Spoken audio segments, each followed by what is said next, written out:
I don't know what Landry Fields was talking about.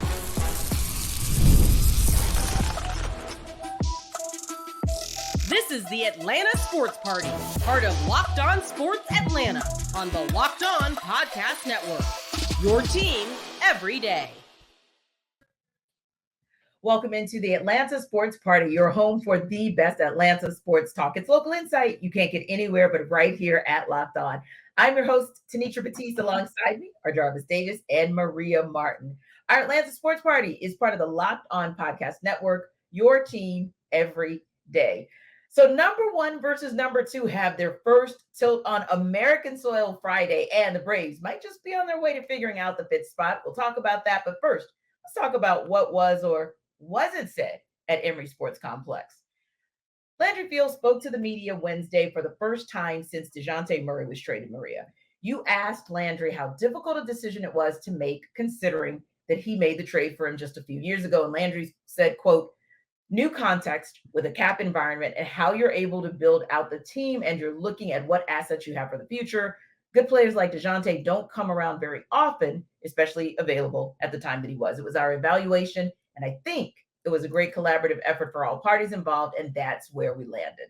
So, Maria, do you feel like Landry actually gave you insight that you were hoping for and why the decision was made to move on from DJ? I think that's a good question. And the reason I phrased the question the way that I did was because of the fact that they traded for him just 2 short years ago. And remember, it was a blockbuster trade. And so we're all thinking that this is going to work out, as was the front office, I'm sure. Otherwise, they wouldn't have done it. And so I phrased it that way because while it is a business and the NBA just gets rid of players and brings players in, it's just how it works. Any professional sports league is like that. Those decisions are very difficult. So I think that he was at least honest in saying, you know what, players like Dejounte don't come around very often. I'm glad that he did say that. However, he didn't really give us any more than that, whether it was, he was also asked, and I didn't ask this question, whether or not he believed it was a failure. He kind of danced around that. And didn't kind of give a direct answer to that question. So I thought he could have given me a little bit more, although I do think he was at least honest in saying a player like Dejounte Murray doesn't come around very often, but kind of admitted that it didn't work out in saying, you know, we evaluated, this is not working out and where we want to be. So it's typical general manager speak in the way that they can dodge questions and say a lot of words and not say a ton of stuff with context. But I was okay with the way that he answered it. Yeah. Okay. Jarvis, what about you? Did you feel like Landry's answer to Maria's question gave you just a little bit more insight into why the Hawks ultimately decided, hey, we're going to move on from DJ? I feel like he Landry'd that question. You know what I'm saying? Like I didn't get anything from his answer, right? Because and that's how I feel every time he opens his mouth. That's how I feel when he talks about basketball, when he talks about this team, because he has plenty of opportunities just to give us a little nugget, and he just goes in and snatches that mug away, you know, like taking a piece of food from a baby's mouth. I'm just like, man, give me something. But I think overall, I would have been fine with him saying, you know what, he and Trae Young just didn't work out. It wasn't a good pairing. Like you said, players like that don't come along like that. Players like Dejounte Murray don't come along like that. But we just understood that this pairing didn't work, and that's why I get concerned. That's why I get concerned about this right now and how this team has been run and how this organization is going to move going forward, because he doesn't make definitive statements about the decisions they make, right? Like, if you know that there was a mistake that you made, there is a way you can say that from a general manager speak, like Maria mentioned, and it not sound like you still don't quite know what you're doing. I don't know if that making sense right now, but I really feel like Landry is it just in a space where he intentionally says nothing, and every time he has a chance to try to give us something as far as where this team is going, he just botches it every time. Yeah, I feel like just a little bit more context. Like he said, new context with a cap environment. Well, what does that really mean? And granted, he could have said hey, we have challenges with the first apron and the second apron. There are ceilings that we can hit that Sure. were going to be a challenge for us in trying to build out this roster. Then that gives reporters an opportunity, whether on TV, on radio, in print, to say XYZ, by the way, this is what he means by an apron. Like, that's easy, but tell us, just say it, because most other GMs and presidents of organizations, quite frankly, have said it. And I think that might be what the challenge is here. Like, just that one little extra ad right there just gives a little bit more insight into, oh, that might be also why they're not active in free agency. It just gives a little more meaning to it. When you say new context, well, then tell us new context. But we understand the rest of it. We understand that players like DJ don't come along, not just as good as he was, but at the time that he did.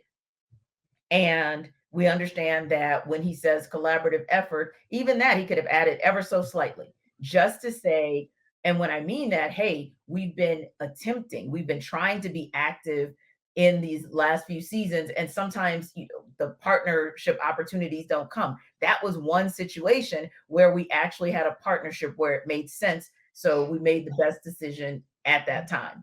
Right there, I think you just answer all of the questions in just a little bit more of a definitive way, but miraculously without saying something that would then give us reason to say, I just wish he would have said just a little bit more. One thing that Yeah, I thought was really interesting is the final question that was asked today was, what do you want to see from your guys during Summer League? And he said, that's a great question. And it was the only one that he did that to. And it was just kind of like, okay, did you not want to answer the other questions that were presented because they were a little more poignant in terms of the status of the team? And yes, of course, we're all concerned about what the guys bring to the table in Summer League. That's what the press conference was called for in the first place, but they happen to trade away Dejounte Murray. So these questions have to be asked. So, it is frustrating. The only reason why I'm okay with it is because I don't have expectations for anything else. And so, I'm okay with the way that the answers are given, only because I know, when are we ever going to get another nugget like we would with maybe Alex Anthopoulos, and not to compare, but it's just, those are the comparisons that you have in the market, that there are other general managers that actually will be forthcoming in a way. You can't give up. You can't show your hand. You can't tell people what you're doing. We understand all that stuff. But there is just there's a way to say things without saying them a little bit more than what he does. yeah. I think I think you're spot on, Maria, because here's the thing. Look at the roster. Like, they just got a bunch of guys at center. That position, that front court is loaded right now. So what are you gonna do with all of those guys? He told me that Those was a guys, question for another day. I asked. So. why? Right. We're in free agency still. Last time I checked, right? Like, Why can is you that still make a trade? Wednesday? So Yeah. see, that's the type of stuff. That just made me feel like you're not confident in what you're doing. And now, granted, Landry, this is his first stint as a general manager. I get that. I understand that process. There's a filling out process, and you want to try to surround yourself with people who have been in that seat before. And last time I checked, the assistant general manager is Kyle Korver. He just left the roster 4 or 5 years ago. So and what is his experience? What is his? Who are you leaning on in these moments? Is it Nick Wrestler? Or is it Tony Wrestler? Like, who are you leaning on to make these decisions, to be able to go to these press conferences and not be frustrated because everybody's asking about Dejounte Murray and where is Trae Young going to be in the next year or next 2 years? So those are valid questions. It just seems like, I know we talk about it a lot, but that direction of where this team is going by the moves you make, you are making these moves. So that's why these questions are coming. So I think that there's a better way for him to handle it. And it's just unfortunate that we have to kind of just deal with it. This just And sucks. they are all valid questions, because you're now 10 days removed from the start of free agency, and you've watched the Eastern Conference, the top of the conference, get better and better. And even the middle of the conference has gotten a bit better. And some have stood pat, but in a good way, like Boston, they could stay pat because they're the champions. But We even a saw team, the Nets wave the white flag, T. The Nets said, you know or, what? Hey, or hey, y'all come get these wings. yeah, your Whoever, we need first round picks and all that stuff. Like, if we're gonna do that, just we're do gonna it. just right. So you saw the top say, "Hey, we can stand pat," or you saw that the second two in line, the Knicks and the Sixers, say that we know we've got to do this, and every move that Doubling they down. make gunning for the Celtics. But to your point, and then you've got the middle where the Magic are saying, "Hey, we think that we can be better than the Pacers or better than the Cavs. So here's what we're going to do to get there." And then, like you said, we got the cellar dwellers, the Nets, and also the Bulls, who said, "Okay, bye," because we're just going to Yeah. tank it. So we're going to admit we're resetting. I think that's also that frustration with not answering Maria's question about kind of where do you go from here, because free agency is still 10 days in and we haven't gotten anywhere. Real quick, before we wrap up, I want to talk about that Trae Young piece as well, because again, invariably, Jarvis, because we've not had a chance to talk to Landry Fields since the Dejounte trade, of course the trade question was going to come up on what the roster was going to look like moving forward with Trae Young. Landry's answer, but this is the what I'm sorry, we have a lot of value in Trey. Let me start there. Yeah. We had a lot of value in Dejounte, but this is those moments where you have to make those hard decisions. So, from there on, we will continue to build. And so I ask once again, Jarvis,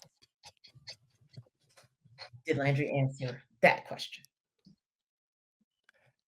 Not only no, but hell no, he answered the question. He did not. He did not answer that question because here's the thing. That's one of those moments where I say he had an opportunity just to give a slither. He didn't even have to say he's going to be around for the foreseeable future. He didn't have to say any of that. All he could have put a period on that sentence. We had the same value in Trey. I mean, in Dejounte. What? So does that mean Trae Young is next to be traded? I'm like, Yeah. so what's the messaging? Can we get some good messaging? Like you can blow smoke up my behind and that'll be okay with me. I just know that smoke is being blown up my behind. But when you just sit right there in the middle, it's just like that's just frustrating to me. I don't even know what to do with that statement because it's nothing. It's absolutely nothing. Obviously that's where it took a turn because he was fine when he finally came out and said, look, we have a lot of value in Trey. Those are words that we haven't heard. Yeah, And so I think, exactly.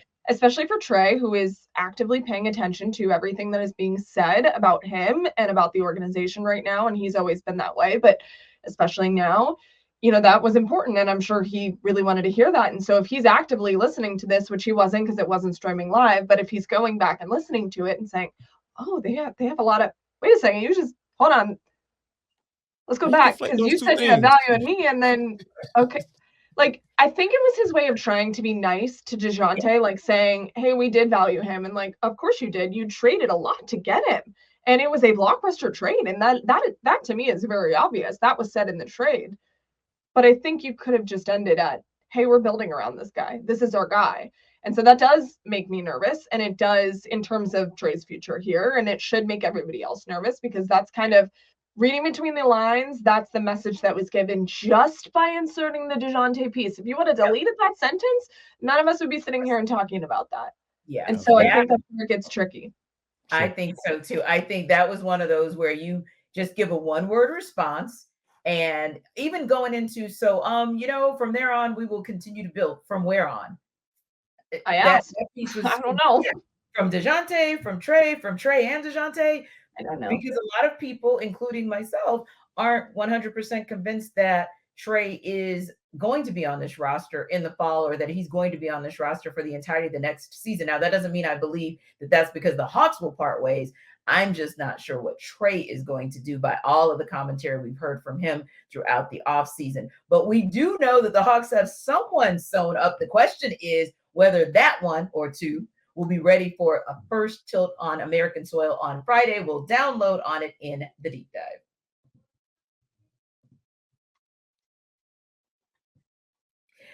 This episode of our Atlanta Sports Party is brought to you by Game Time. So, Game Time is an authorized ticket marketplace of Major League Baseball, which makes getting tickets faster and easier. Prices on the Game Time app actually go down the closer it gets to the first pitch. With killer last minute deals, all in prices, views from your seat, and their lowest price guarantee, Game Time takes get the guesswork out of buying major league tickets. So we, of course, know that the Braves have wrapped up or about to wrap up, that is, the first half of the season, but they wrapped up a homestand. No more home games for the first half, but second half, they're coming back and they're hopefully going to be standing on business starting off against the St. Louis Cardinals and then the Cincinnati Reds. Want a ticket for one of those series? Then go to Game Time. Save up to 60% off buying last minute for sports, but also concerts, comedy, theater, etc. And your purchase is covered with the most flexible customer service policy in the ticketing industry. So download the Game Time app, create an account, and use code LOCKEDON for $20 off your first purchase. Terms do apply. That's LOCKEDON. That's the redemption code for $20 off. Download the app today. Last minute tickets, lowest prices guaranteed.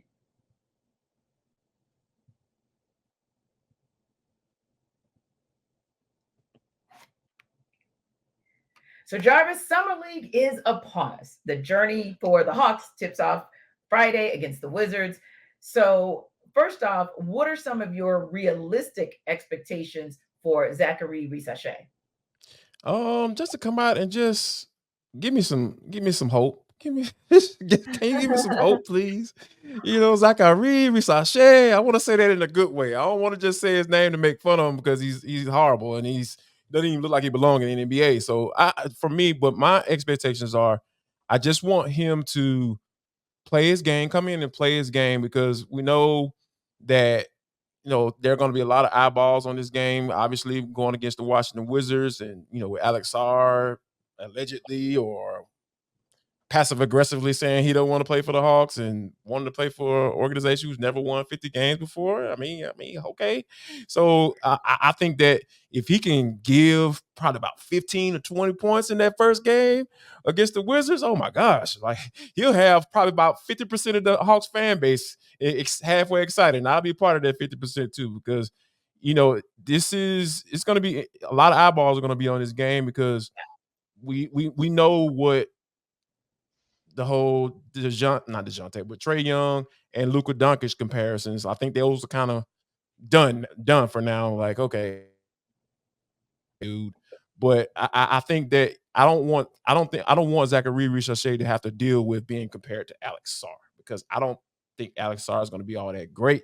I do think he's going to be a solid player. So if he can give us a little peek into potentially being the best player in this draft, right? Yeah. Because everybody talk about it's a weak draft, but if you could be the best player in this draft, hey, we'll take it.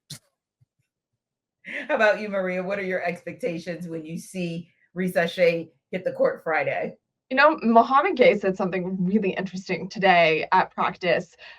He was asked just about everyone around him, and it's cool because you can tell that there's a very good vibe between the rookies, and not that Mohamed is, but for the younger guys, just what it's like for them to be around. And these are kids that are coming from all parts of the globe, which I think is really cool. And so you have Zacharie Risacher, and then you have Nicola. And what Mohamed said today was, if people start to figure out that they are very good, it is over for a lot of people. That's what he said. And if they can start, the language barrier is an issue in some basketball phrases right now, which will work itself out. There's just things that they've never heard before. But people tend to forget that Zacharie Risacher just came off playing very high caliber basketball in Europe. And he was doing it at a very young age. He's 19 years old. And so the 3-point line is different in the EuroLeague than the NBA. So getting used to things like that. So that's for me, that's kind of what I want him to do in Summer League is just get those things out of the way so that when we get to the fall, there's no miscommunication. You know what's expected. You know how to conversate in terms of the terminology with basketball here in the NBA. But I just want to see what he does. Kind of like what Jarvis said. We know that he can play defense. We know that he can shoot the ball. And Mohamed was saying that he saw him shoot some crazy shots. I mean, that was that good from every single person that we've spoken to. So he's not shy to shoot the basketball in practice. They've only been practicing since Monday. So, for him to come out and all of a sudden just say like, hey, I'm here, I'm going to play free, I'm going to do my thing. Like, that's really important. And so for him to get out there in Vegas and show the same thing, I'm into it. Yeah. And for me, I just want to see him show a little bit of the versatility The scouting report said that he was versatile in terms of his shooting ability on the wing. Let's see that, because the Hawks really have had a dearth of 3-point shooters, let's just be honest, since the departure of Kevin Huerter. So really you're looking for that shot, and you're also looking to see if he can provide much needed defense on the wing.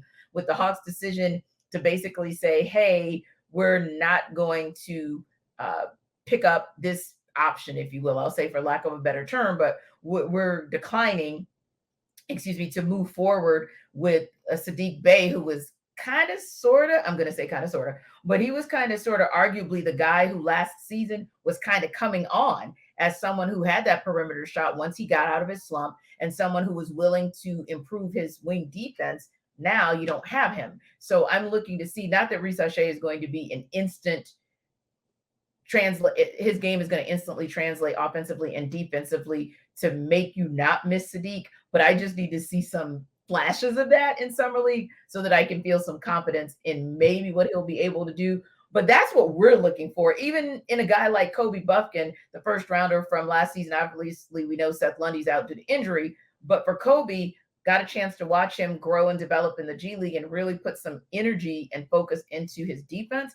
That's what I want to see from him too, by the way, is let's see how much of your defensive game you've been working on the offseason, because the Hawks are going to need all the wing defense they can get. But real talk, Maria, just like we alluded to with the first question, that Hawks-Wizards matchup is not just about the Hawks or the Wizards. It's really about Risacher versus Sarr, or number one versus number two. And Jarvis, you made an interesting comparison, because 6 years later, we're still talking about Young, Doncic, Young. And I feel like this one's going to be around for a while as a comparison as well. Obviously, they are both from France. They knew each other, played together, played against each other. So, Maria, the comparisons are really going to go into Fifth Gear Friday with these two on the court, right? Yeah, and I actually share the same belief as Jarvis in thinking that Zacharie Risacher, or you didn't say this, but I think that Zacharie Risacher is going to work out better than Sarr for sure. And, I definitely, the more that I paid attention to his game, to what he's capable of, to some of the comments that were made, I just think it is a better fit for the Hawks. And of course, there was no, number one for sure overall pick in this draft. So you just kind of had to weigh each kid and figure out which one made the most sense. And the more that I've started to look into it, the more I truly believe Zacharie Risacher should have always been the number one pick, honestly, over Alex Sarr. And so I don't know that the comparisons are going to be as intense as Luka and Trey. And I don't think they should be by any stretch of the imagination.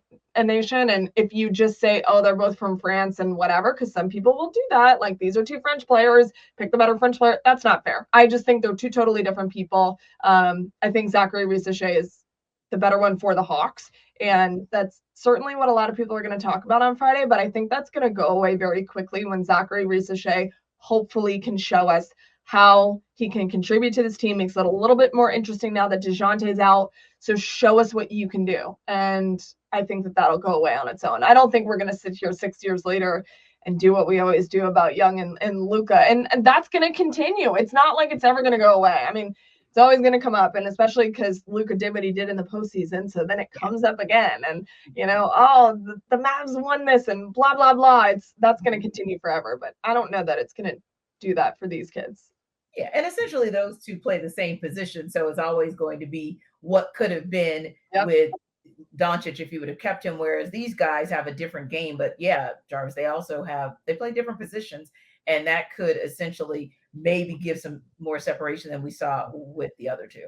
And I think that, being that the position that Risacher plays, I feel like that is the NBA, today's NBA, right? That wing, long wing that can shoot the three, semi-create his own shot, right? And if you can have him play defense as well, oh my gosh, you might be working with something. So the fact that those are some of the scouting reports that we got from him early on in France when he was playing professionally, that's a very good sign. And I want to go back to real quick, just from the standpoint when they were going through this scouting process and trying to figure out who they were going to get. The Hawks essentially did the exact same thing the Falcons did when they were wild by Penix and ended up making that decision. They flew overseas. Quinn Snyder, Landry Fields, all of them over there just kicking it, trying to see what's going on with this tall French dude. I mean, I understand everybody want to be in love with Alex Sarr. I get it. But here's what I believe. I believe in Quinn Snyder. I'll put my stamp on Quinn Snyder. I believe in what he's doing.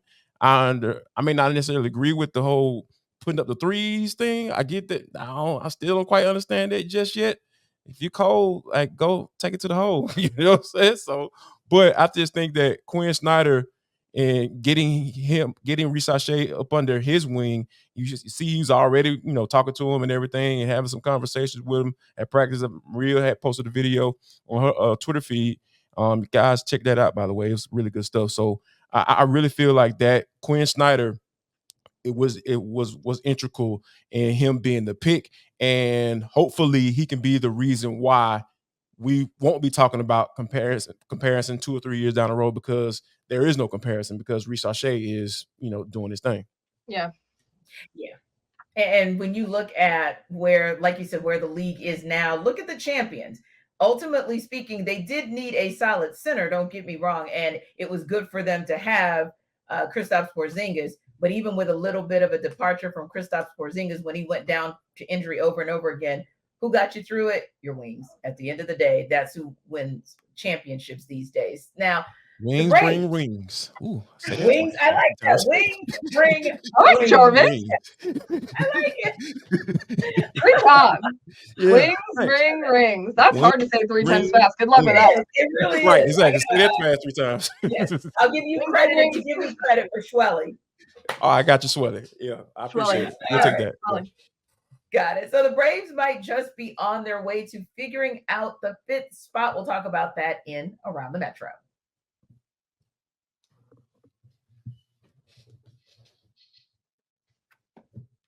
Locked On Sports Today is a free 24/7 sports streaming channel programmed for you every day to bring you the biggest stories with all of the noise. That is, Locked On Sports Today also brings you can't miss analysis, opinions, and news streaming 24/7 on YouTube or the free Amazon Fire TV channels app, part of the Locked On Podcast Network, your team every day.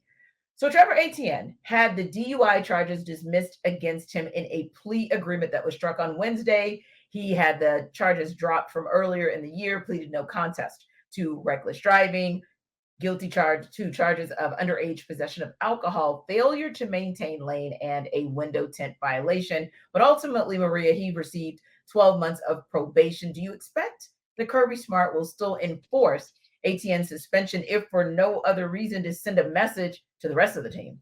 Of course I will. And I hate that people don't think that these coaches discipline their players. While it may not be public and while it may not be completely in the open, or for us 3 to completely understand what exactly that looks like, I don't think that he's just letting things go. I've never thought that. The same could be said with any college coach, and maybe that's because I'm a coach's wife. I just understand that coaches do things in their own way. And so I also don't necessarily believe it's for us to understand or see, but as long as it's happening and as long as discipline is in place, yeah. And Kirby's not the kind of coach to just let things slide. Kids get in trouble. It's college. It's going to happen. The end. So how do you fix it? How do you address it? And I definitely think that Kirby does a very good job of that. And, there's been a lot of things that have happened at Georgia over the last year that question that. And a lot of people have, obviously, you look at the top first and you look at the head coach and what are they doing? But I do think that there is a disciplinary measure in place. And in talking to people that have played with Kirby, for Kirby, they are very adamant about the fact that discipline is there. It's just not always public or seen. And it doesn't always have to be, because I think if you're not careful and you start finding yourself explaining every single thing to the public, then you're going to have to explain every single thing to the public. And Jarvis, I agree with Maria. I think that the suspension will probably stay in place, both to send a signal to Trevor Etienne, but also to send not just a signal to current players, but I think even to potentially send a message to future players, and not be like Oklahoma State's coach Mike Gundy, who basically said, hey, we're not going to suspend our running back. Ollie Gordon, you got a DUI. We're just going to make you do more push-ups. Well, what's that really going to do? I don't see that. I don't Oh see Kirby gosh. Smart saying, Trevor Lawrence, No. give me 1,000 squats, give me 1,000 push-ups. No, I think he's going to really still stick with what he said before, because I think ultimately, and I don't just think that is a bad look for Mike Gundy, because now he finds himself on the defensive about making such a poor decision, in my opinion. Yeah. Are we shocked that Mike Gundy puts his foot in his mouth again? Not a Man, lot. I mean, it's just like he's Yeah. a caricature of a coach at this point. I mean, I know he's had some success. Whether how you measure that, that's up to you. Mhm. But I'm looking at the guy that won back-to-back natties and has been pumping cats in the NFL like it's no tomorrow. And we have guys we talked about on the Atlanta Football Party, our Bulldogs edition, all the time about guys decommitting from other schools in the SEC. Why are they decommitting from other schools in the SEC? Because Kirby Smart has a plan for me. He's going to develop me and he's going to Mhm. get me to where I need to be. Now, Trevor Etienne, that doesn't change. His plan doesn't change. It doesn't change. But guess what? As we go along with your plan, if you deviate from that plan, i.e., going out getting a reckless driving charge, I know they dropped the DUI charges, but you're going to have to pay consequences. And I don't feel that they have to necessarily put all of that out and list it out what they all have to go to get through that process. So I definitely believe that Kirby Smart is going to punish him, and that needs to be it. Because, like I said, I remember, goodness gracious, 18 to 22. There was so many things that I did not get caught for, and I'm thankful to God that did not happen. So yeah, if you get caught doing stuff like this, Kirby is going to punish you, and I have no issue with that. With him not revealing exactly what he's doing, because Nick Saban was really good about that as well. I actually had a really interesting conversation with Jonathan Ledbetter today because he's having a camp in Tucker. He's from Tucker. He's just an angel of a human. I love him. I adore him. For those of you that don't know who he is, he's a defensive lineman or former defensive lineman for the University of Georgia, currently a free agent, played at Arizona and Miami in the NFL. He'll be back dealing with some stuff right now. But Jonathan's been very open about how he has had some adversity in his life and he's gotten in trouble in the past and he's been suspended at the University of Georgia. Now, he did play for two different coaches at Georgia, but he made some very interesting comments with me about the state of college football. And he specifically mentioned Kirby Smart as a coach and that a lot of kids these days run away from things when they get hard. And so they transfer or things aren't going their way and they run away from it. And he challenged kids to run through it whenever it's getting hard. And he said, Kirby is the one that'll get you there. And he said he was, acted like my best friend, my best coach when I was there, but he definitely was hard on me whenever things got tough and it got me to the place that I am today. And he had Kirby to thank for that. And so that's kind of why I say I have full faith in Kirby disciplining his players, because it's players like that who are open and honest about having gone through things, having been suspended, having been a kid in college, but also not getting away with everything. So I think that those were really interesting comments. And I thought it was really cool that he shared that. Yeah, and he was one of the ones that Kirby mentioned when all of this first came down with Trevor Etienne about the fact that you do discipline, but you give second chances. And he said Jonathan Ledbetter was one of those guys that he's glad that he did both with. Yeah, exactly. Thanks for stopping by the Atlanta Sports Party. The Locked On Sports Atlanta YouTube channel is now streaming live 24/7. It's all things Atlanta Sports 24/7. And remember to like and subscribe to our YouTube channel. We're also free and available wherever you download your podcast. We'll see you on the Atlanta Football Party Monday.